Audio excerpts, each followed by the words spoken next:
Aloha! So, this is episode one of a new quiz question I'm going to go ahead and call this and that. So, the challenge for this question is to compare and contrast two very similar things. I'm going to go ahead and lead out with our first category, which will not be changed by anybody but me for a long time, maybe.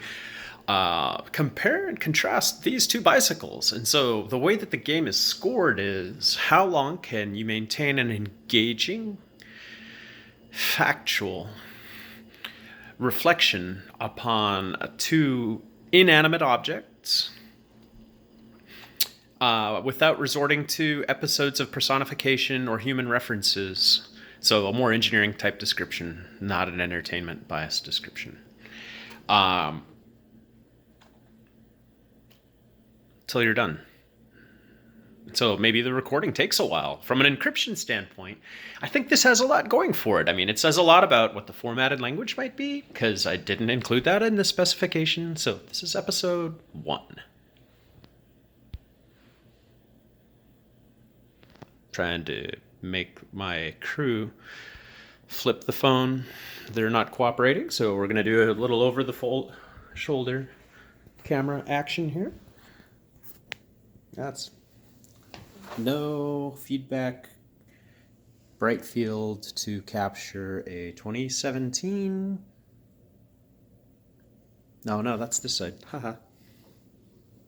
2015? I don't know. It's a repaired frame from Ruckus. You can catch it in real life in other places. There's some other pictures of it on the internet. But it's a really nice carbon frame bike that with the factory wheel set weighs like 16 pounds and change. And then a crazy bike that my friend Charles sold me that's a single speed Mossy. It's been dressed up in a way that's really high performance in some regards, but really cosmetic in others. And so it's kind of a Hollywood bike, like it's kind of flashy.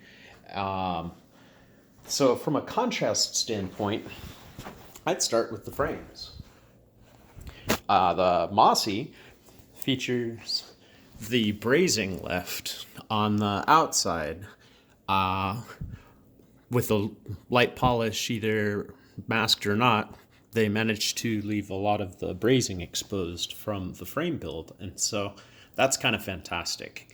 From a manufacturing standpoint, they did a nice job putting the steel together. It's not perfect, but they did a really nice job, and the geometry's okay, which I approve of more. Like if there's a little bit of misshapen stuff here and there, but my dropouts are in the right place, I'm okay. I'm okay with that. It's got dropouts. I like that. And these are locked down. The thing I don't like, but it was a good deal, was chain line's perfect, but one side's got something I can eat off of and the other side doesn't. And so just from a wasting space standpoint, it's like, this is cool, but at least it's the bottom of the line Mavic. And so I think I'm probably going to get good life out of the hubs on that. But compare and contrast, that's one of the major similarities is the wheel set. One of my friends told me a long time ago, I believe your first name was Rick, was one of the first Oregon bicycle mechanics I met, and he mentioned that the hub is the soul of the bicycle. And so here we have two bicycles with a lot of fancy frame things going on, but they have in common pretty much medium range, like right in the middle, although the Mavics are this one's a little lower on the Axiom, is not where the Ultegra is, but it's a factory Ultegra wheel set on a frame that has immaculate joinery and execution. It's the BMC SLR02 2015-ish, don't know the year, from Ruckus. And so it's kind of a subdued wheel set. It is a lovely high performance, low spoke count wheel set. It's got the same thing with the dish. And so the handling is not that dissimilar. This guy's got more drop, so a little lower carriage, and then this one's a pseudo aero, so it's kind of easy to get down and mean on this one. So some similarities, some contrasts. Steel, carbon.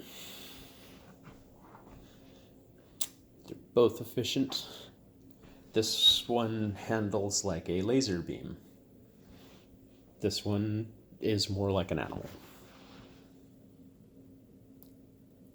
From a top end standpoint, I was able to have the final assembly done by my friend who was the mechanic at Western Bike Works, Mr. Ian, that was my favorite dude to run into at the MS 150 for a long time. He did the build on this and a lot of my other machines after I was fitted. So the geometry on this one was a fitment for a frame that I got for cheap, and then they had to do some things on the front and back to make it so it hit my numbers. But this one apparently is what fits my body exactly. This one, on the other hand, was set up for somebody that's not me, and so you'll notice some differences on the stem side in terms of geometry, fitment. They do have in common the more contemporary standard for interface to the handlebars, and here we're also confronted with the carbon versus aluminum dichotomy. So sad. The forks, on the other hand, are both factory, which is something in common that you would not expect from two random-ass bicycles in a collection that has only one commonality.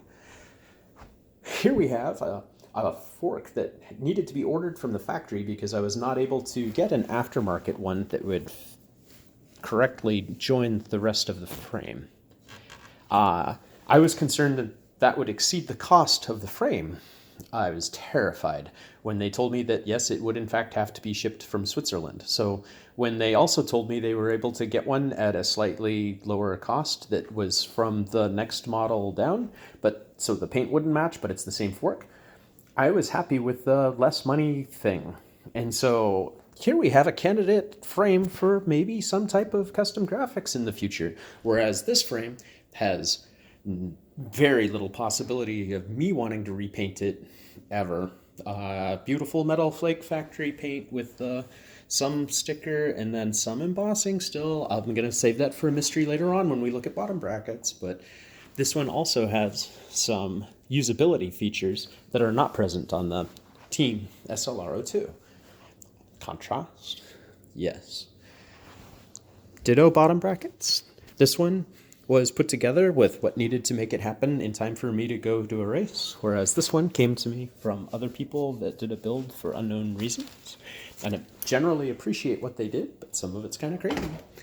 I think that some of the crazy was to accommodate me. And so on this one, we have contemporary 11-speed Ultegra in its entirety. Like every blessed thing is Ultegra and Shimano. It's all Ultegra. It's a great bike. It handles really well. Sometimes I have to play with cable tension. It's an anomaly that I prefer to still have cables. Both bikes have this in common. There are no electronic components of any type associated with either of these bicycles. There's nothing to plug in, nothing to turn on. You just need to make sure it's good to go.